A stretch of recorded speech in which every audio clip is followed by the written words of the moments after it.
Hello mga kababayan, magandang araw sa inyo lahat. Kumusta na kayo dyan? So ngayon ay nandito naman po tayo sa bahay nila Juniper. So magbigay tayo ng allowance sa kanya mga kababayan. So yung allowance na ibigay natin sa kanya ngayon ay galing ito kay Sir Paul. No? So sana kung sinong gusto bigay ng allowance kay Juniper, so chat lang po kayo sa akin, chat po kayo sa Pugong Biyahero po, no? Kung sino ang gusto. Dahil po, meron kasing gusto mga kababayan nga mag-sponsor pero hindi nila alam paano. So, hindi nila alam kung saan mag-chat. So, chat lang po kayo sa aking Facebook, no? Sa Facebook ko, yung ginagamit ko talaga mga kababayan, Edito Magton, no? Kung gusto kayo mag-sponsor sa ating mga scholar. So, at saka sa lahat, no, meron tayong mga tulad ni Jabilita, no. Hindi ko rin alam mga kababayan kung bakit wala na nagpadala yung sponsor ni Jabilita. Baka naman po merong problema sa kanila. Hindi natin alam kasi hindi nag-chat kay Sir Paul, no. So, kung sino ang gusto mag-sponsor, no, chat lang po kayo, no. Mag-message lang po kayo sa amin, kay Sir Paul at saka sa akin. So, sa gusto lang pong tumulong po mga kababayan. So, ngayon, punta tayo dito, pasok tayo dito sa bahay. Ayo. Kumusta? Okay lang. Kabit muna natin itong upo tayo. Kumusta? Okay lang. Bakit nag-isa ka lang? Saan yung magulang? Nandun sa labas. Sa labas. Di ba may tatay ka pa? Wala. Wala ka na. So yung tatay mo matagal nang nawala. Opo. Nanay mo na lang. Kumusta yung pag-aral mo? Okay lang. Ayos lang. Umayos naman yung pag-aral. Malapit na yung closing, di ba? Opo. So pagka sunod pasokan, anong grade mo? Grade 10. Grade 10. Wow. So, kunting tiis na lang. So, ngayon, parang wala kang kasama dito, nag-isa ka lang. Opo. So, yung nanay mo nasa labas. Anong ginagawa sa labas? Wala. Nagmarites? Nakipagmarites yung nanay mo? Magaling ba magmarites yung nanay mo? Hindi. Hindi. Wow. So, kala ko yung nanay ko kasi magaling magmarites eh.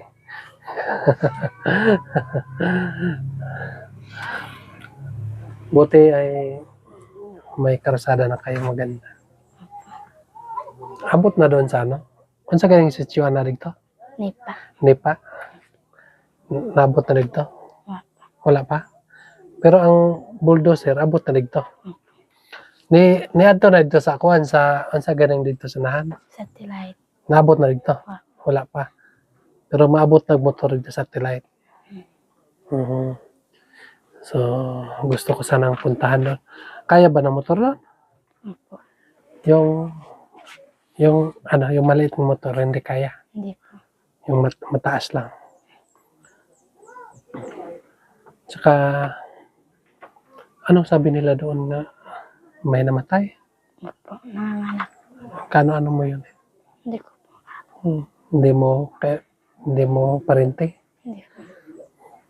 Bakit hindi dinala doon sa ospital? Hindi ko po alam. Si may nanganganak mga kababayan, hindi daw lumabas yung bata. So, lumabas daw hanggang sa liig lang. So, pag nakalabas na siya, wala nang buhay. So, hirap kasi, no? Layo kasi sa hospital dito. Kaya hindi nila madala daw kagabi. Dahil, sobrang layo. So, kawawa yung bata namatay. So, kahapon ay Valentine's Day. So, alam mo, hindi sana ako magpunta dito pero may nagsabi sa akin doon na puntahan mo si Jennifer doon kasi meron siyang kadate ngayong Valentine's Day. Totoo ba? Hindi po. Ha? Hindi. Yun kasing sinasabi sa akin doon. Na may kadate ka daw. Wala. Huh? Wala. Wala po. Dito lang po ako sa bahay. Sabi nila, kadate mo daw yung mama mo.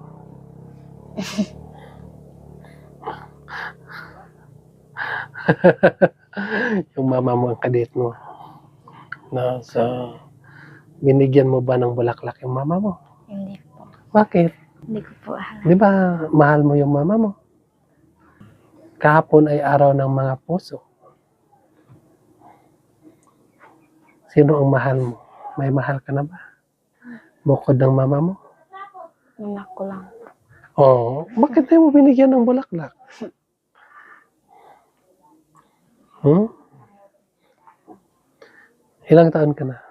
15. 15 ka na. So, 15 years. Tapos, kailan ka na nagbigay ng bulaklak ng mama mo? Wala po. Wala pa. Grabe ka naman. No? Dapat bigyan mo ng bulaklak yung mama mo. Alam ko kasi nga, yung mama mo noon hindi nakatanggap ng bulaklak sa tatay mo. No? So sana, ikaw na magbigay ng bulaklak ng mama mo. No?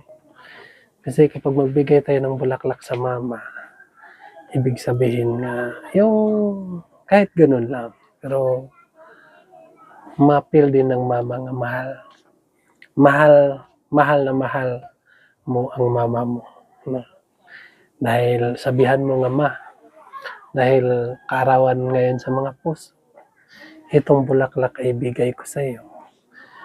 Palatandaan nga mahal na mahal ko kayo. Hindi nga doon mo lang yan gamitin sa uyab mo. May uyab ka na? Wala po. Sure. So, huwag mag-uyab-uyab ha.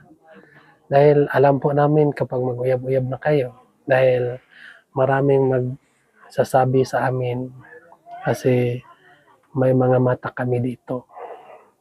Kapag magloko kayo, kaisa lang kayo magloko, alam namin. Kasi may mga taong nakakita dito sa inyo kung anong ginagawa niyo. So, kailangan nga huwag magloko. So, mag-aral lang kayo ng mabuti. Yun muna ang i-focus niyo sa inyong isip. Mag-aral para makatapos. Habang may tumulong pa sa inyo. Tulad mo ngayon, nagbibigay sa iyo ng allowance si Sir Paul. Dahil wala ka pang nag-sponsor. So, kapag si Sir Paul mo na ang nagbibigay sa iyo dahil naawa din si Sir Paul sa iyo, wala ka ng tatay. No? So, bali si Sir Paul muna ang naging tatay mo ngayon kasi siya yung nagbibigay ng allowance. So, sana magpakabait ka. Malay mo, may makapanood ng ating vlog ngayon. So, may gustong mag-sponsor sa iyo.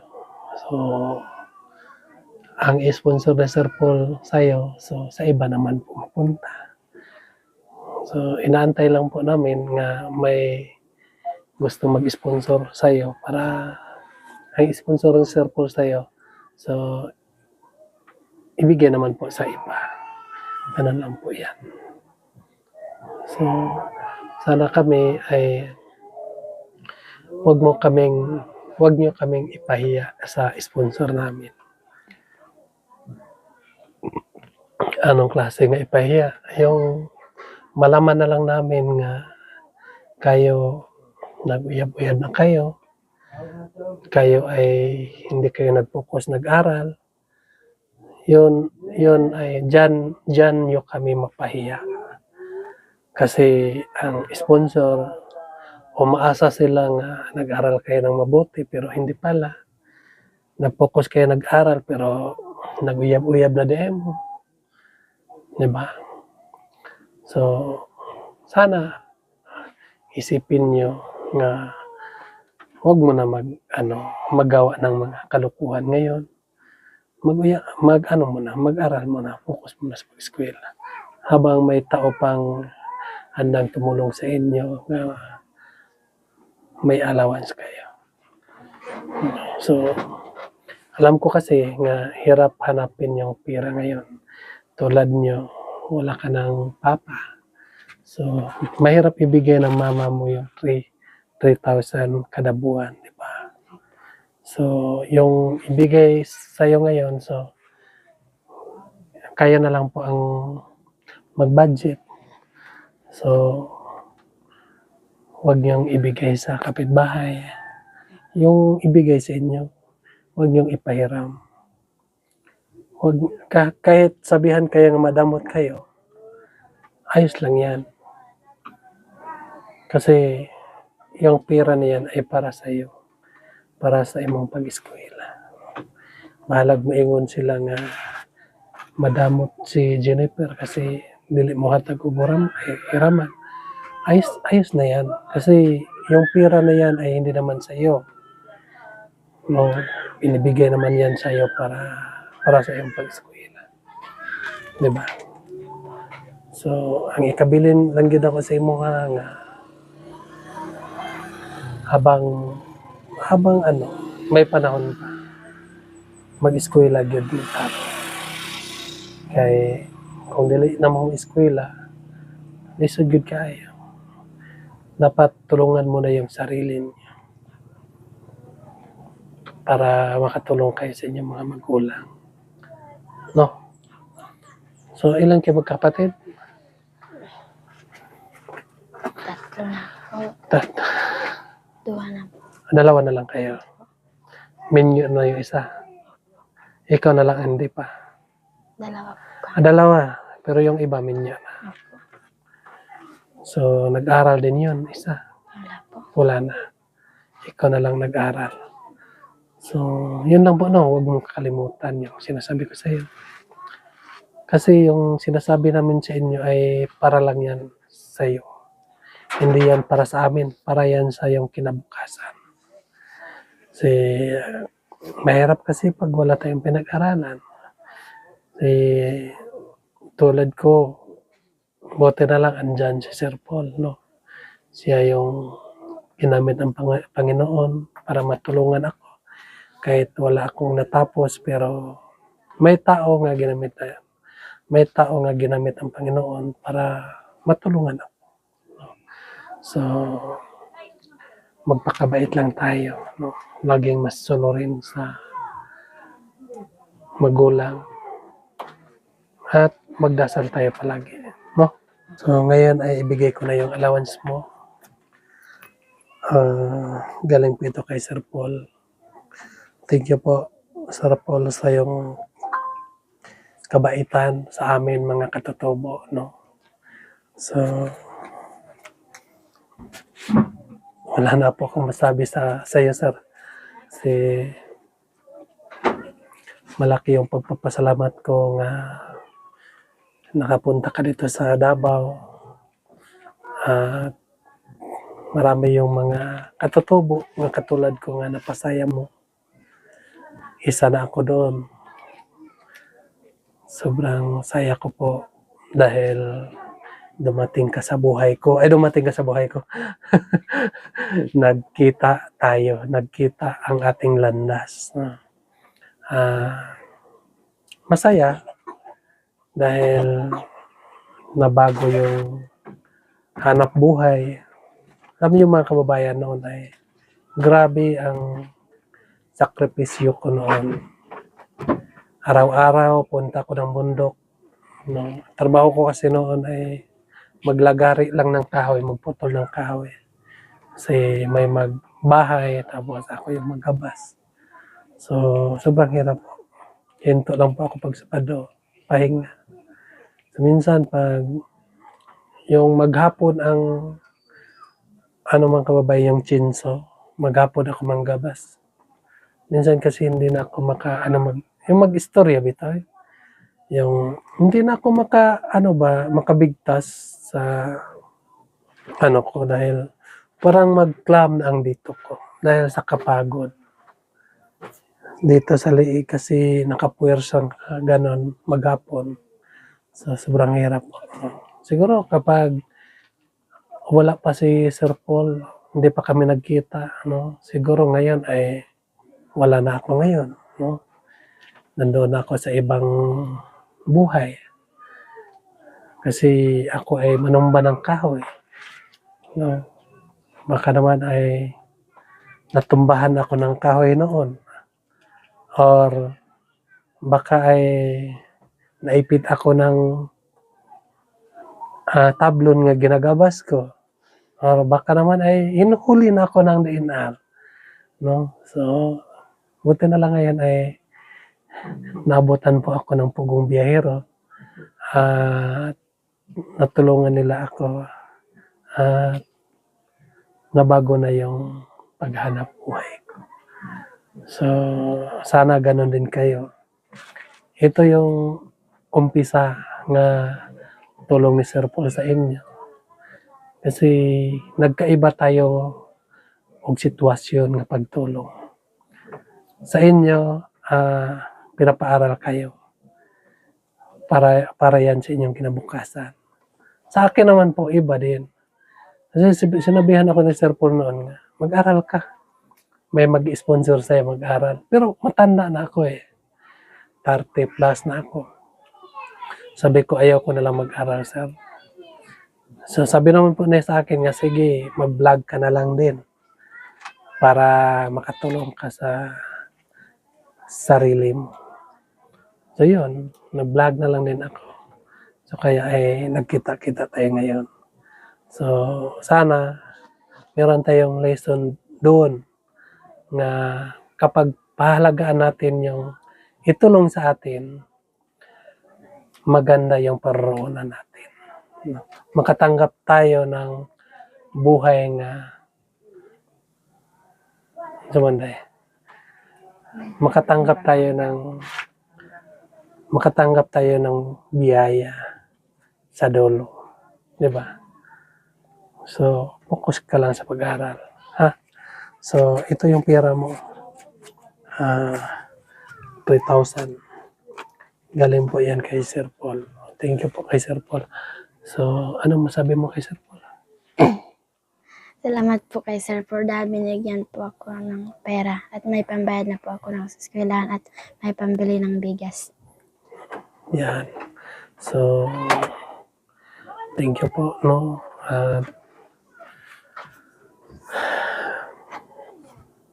Salamat po. At sana gamitin mo yan ng tama. Huwag mong ibili ng tabako.